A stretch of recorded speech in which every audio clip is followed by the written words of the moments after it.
This is the Farm Monitor. For over 50 years, your source for agribusiness news and features from around the Southeast and across the country, focusing on one of the nation's top industries, agriculture. The Farm Monitor is produced by one of the largest general farm organizations, the Georgia Farm Bureau. Now here are your hosts, Ray DeLessio and Kenny Burgamy. Well, come on up from that floor. Join us as we welcome you into our living room and to another edition of the Farm Monitor. I'm Ray DeLessio. And I'm Kenny Burgamy. All week long, we've been hard at work cranking out stories, and here's what we've got for you. Coming up, plants, equipment, even pine straw. One can find it all at Georgia's premier horticulture showcase. Damon Jones tells us why big backyards could be a thing of the past. Also on the program, the Monitor was there for the annual Florida-Georgia Soybean Expo.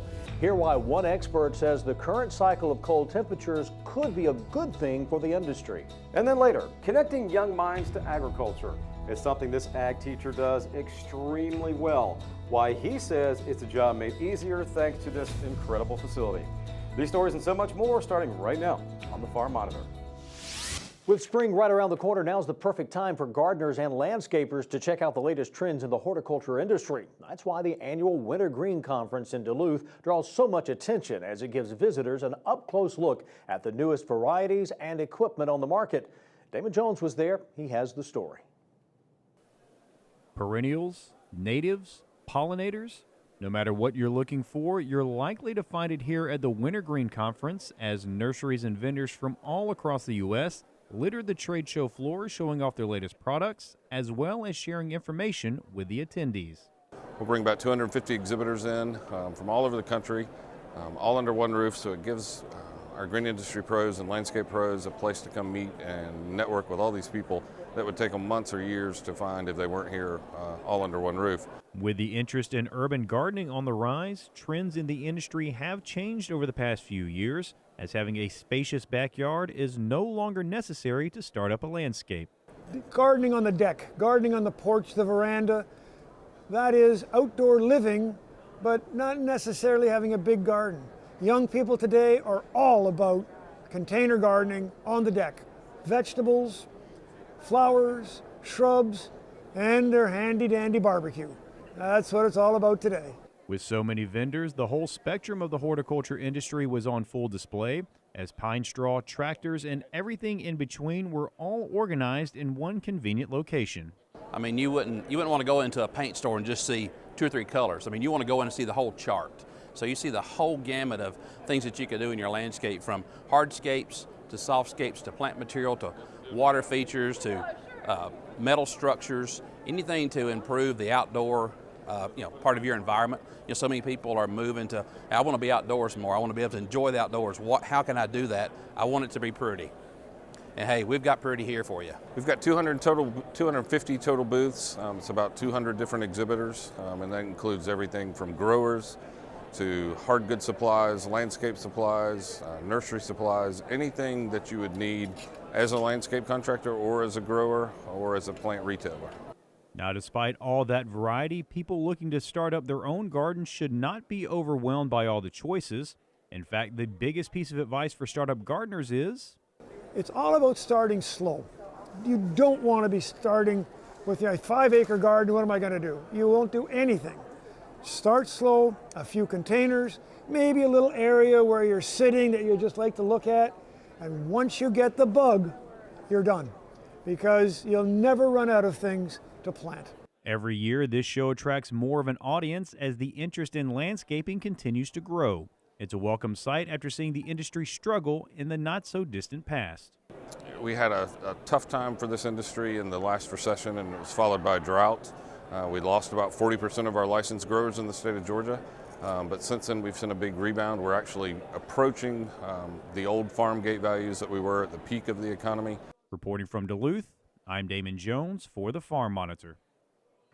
Damon, great job as always. Thanks so much. Well, recently, soybean and grain producers from across the state gathered for the annual Soybean and Small Grain Expo.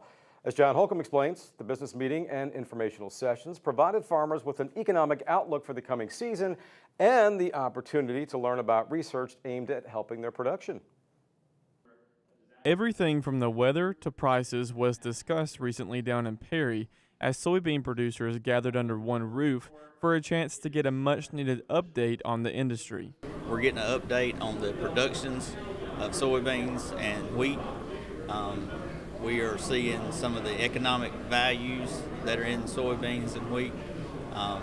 We're getting updates to see if it's economically feasible with the way the prices are these days to grow these commodities. And what better way to see if you should grow a crop than by hearing what kinds of diseases are out there and what kinds of problems they can cause. Dr. Kemmerai, a plant pathologist, spoke about diseases that soybeans can suffer from and how the weather is the culprit behind a lot of the issues. And if the current weather pattern sticks around, 2019 will be just as difficult as 2018. If we continue to have wet and cold as we get into the planting part of the season for any crop, it'll increase some of our disease pressure, seedling disease, and also delay our opportunity to make the management decisions that we want to. However, he did say that some good things can come out of our current weather cycle, and that's cold air sticking around. It's a great thing as far as freezing back kudzu. It's a great thing as far as putting nematodes to bed, or at least to put them in a kind of a hibernation stage.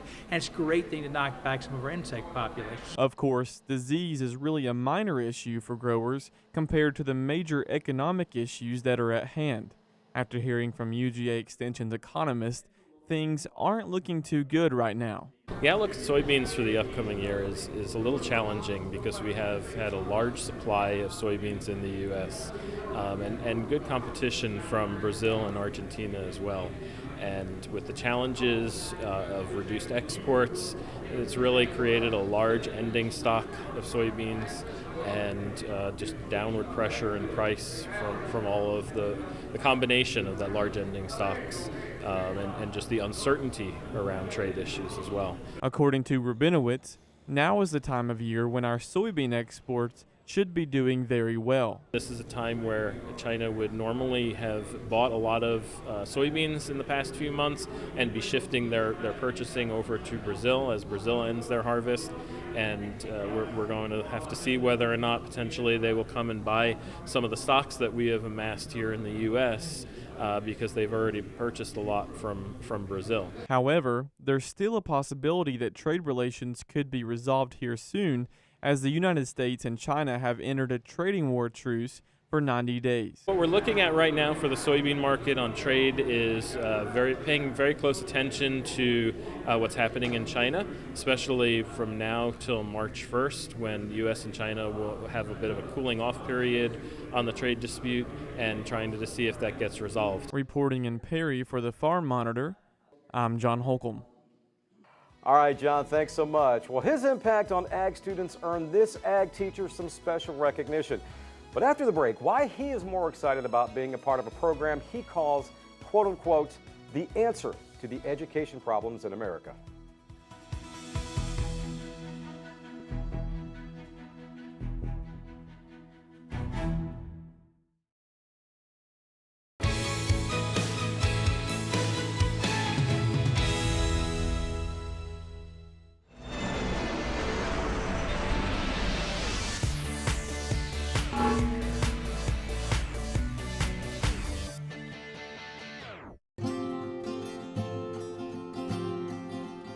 I married into this farm 40 years ago.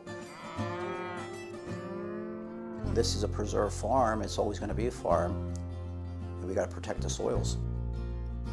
I don't take it for granted. You know, it's really special to me and our whole family. And you're never done learning when it's coming to farming. Well, it's special to me because it's where I grew up, but you have great views from the top of our hills to see the Delaware Water Gap. On the left is Pennsylvania, on the right is New Jersey. And for us as a family, it's our history.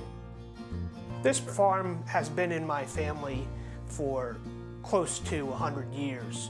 My great-grandfather purchased this homestead we're in today and decided to go into the dairy business. And then my grandfather took it over.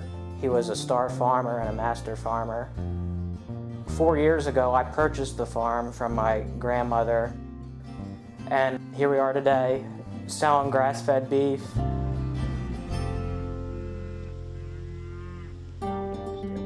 practice no-till farming, putting cover crops in after other crops. We do rotational grazing. The conservation practices that we implemented over the years were fencing the streams so the cattle didn't have access to the water, causing soil erosion there, poor water quality, and the loss of nutrients that we wanted to keep on the land. We also implemented contour strips on our hay ground. We took highly erodible land and put it into permanent pasture, created a lot of biodiversity, better drainage, better soil structure, less runoff.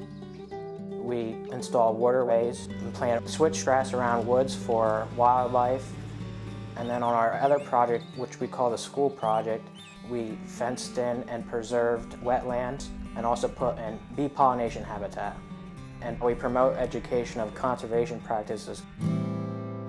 Well, the school property was a Christmas tree farm for 45 years. Through funding through NRCS and some others, we ended up putting cattle on it. I never planted any grass on the property. I knew if I put the cattle on it and managed it properly, the seed bank of grasses that are in the soil will start to come out of dormancy. No grass is growing. I recommend the NRCS highly because they will help you with funding and direct you in the right path on what to do and give you great advice on different conservation practices. To have healthy cattle, I think it all starts with healthy soil, a healthy ecosystem, clean water and air, and if you have all that, the rewarding part of it all is the peacefulness. We definitely have a lot of birds going overhead. The cows are up over this hill, and that's where we're going. This farm is really special to our whole family. Worked very hard for it. I just like being in peace, and it's perfect. He was with his grandfather, always on the farm, and his grandfather was living, spent all the time up here on the farm, and it's just a way of life. Oh yeah. I'm proud of this award because of Aldo Leopold's contributions to the field of environmentalism. Leopold was a significant philosopher and environmentalist, and he was also a practitioner of what he spoke about.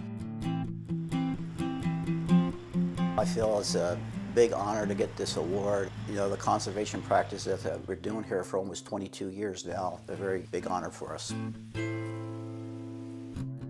My hopes for this farm in the future is to keep it going and keep the conservation practices going so future generations will have something.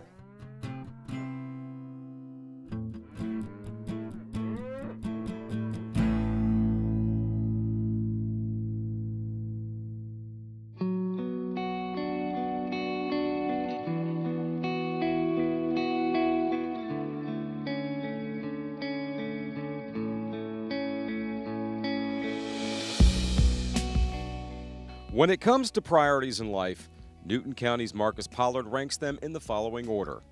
Number 1, family. Number 2, teaching others about agriculture. In particular, a program he more or less calls a game changer, the SAE, short for Supervised Agricultural Experience. To me, it's almost like the answer to the education problems in America. You're talking about a project that a kid initiates that's completely in their interest, and my job is to just help them grow in any way that they want to grow, you know, and so you're tapping into content, curriculum, student passion, community. I mean, it just goes all kinds of different ways, and it's just an awesome thing. Awesome would be one way to describe the facility in which Marcus teaches at, the Newton College and Career Academy. Loaded with the latest and most up-to-date technology, the Academy was created to enhance achievement and to provide students with the knowledge and skills necessary to succeed in life after high school. Agricultural mechanics, forestry wildlife systems, veterinary science, just a few of the programs the school has to offer. And if that wasn't enough, Marcus can now add this to his teaching arsenal, the brand spanking new $5 million Newton County Ag Center.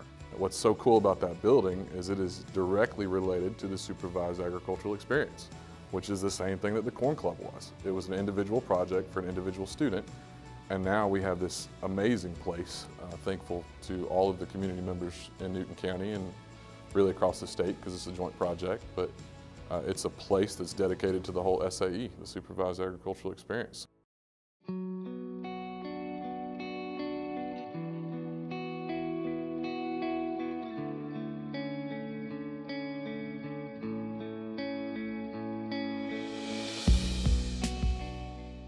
You just kind of have to have the mindset of connecting students with industry and creating projects and creating classes and the environment where that can be achieved, you know. And so this place is a special place. You know, there's a lot of really cool aspects about this building for other areas outside of agriculture, engineering, culinary, all that stuff. But you know, there's a lot of cool projects that we do that interact with those other classes. We grow stuff in aquaponics, and the culinary classes make pesto. You know, I've got an engineering kid right now working on a drone about how to start prescribed burn fires from the air with a drone. And so there's a lot of cool cross-curricular things that we do in this building, but you know, it can happen anywhere. Never one for personal accolades, Marcus prefers to deflect any attention towards his students. However, one cannot ignore what he's accomplished and why so many feel he is the perfect role model for Georgia FFA and beyond. This past summer, his first time ever competing in the Georgia Farm Bureau's Young Farmer and Rancher Discussion Meet, he made it all the way to the Final Four. Then, to his surprise, Marcus recently received a phone call telling him he'd won the Georgia Urban Forest Council's 2018 Outstanding Education Grand Award. I don't see myself ever leaving to go to another classroom, you know. I am pursuing my doctorate. And so I am pursuing advanced degrees, and I'm not just doing that for some type of raise. You know, I had a mentor one time that, you know, said, hey, you know, you need to make a larger impact. If you feel like that's what you want to do is make an impact on agricultural education, then you need to consider moving up somehow, some way. And I don't know what that looks like. I don't think that I'm quite ready. I'm getting there. But I don't know. I like this area. I like Newton County. Maybe the camp director over the camp center, Todd Teasley, if you're watching. But you know, I don't really know. I'm really happy here, and we'll see.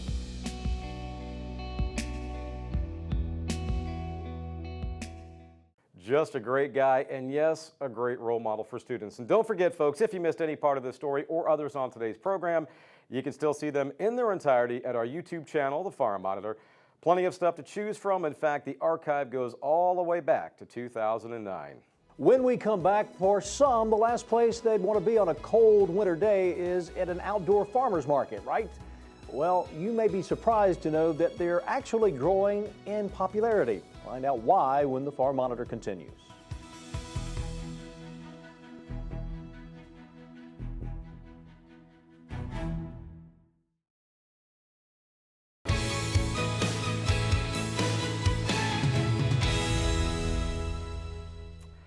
Well, following this week from our friends at Virginia Farm Bureau comes the story of farmers markets and how in recent years they have become so popular and so profitable that many of them are now open throughout the winter. Dave Miller visited both a winter market and its growers who produce fresh items year-round. The south of the James Farmers Market is ranked among the top 20 markets in the country.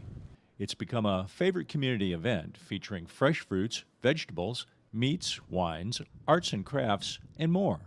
We go all 12 months of the year, all 52 Saturdays, rain, snow. We have vendors that come from all across the state, but they can only sell things they make or produce themselves. And you can ask questions, and that's part of the platform that we've created here is we want that dialogue. We do that through our social media, and we also do it through, just you can come here weekly, and most of our vendors here are the people who actually created what they brought or grew what they have. Farmers and vendors here love to talk about their products and cultivate regular customers and friends. They're so close that after the market closes, they'll often trade surplus products with each other before heading home.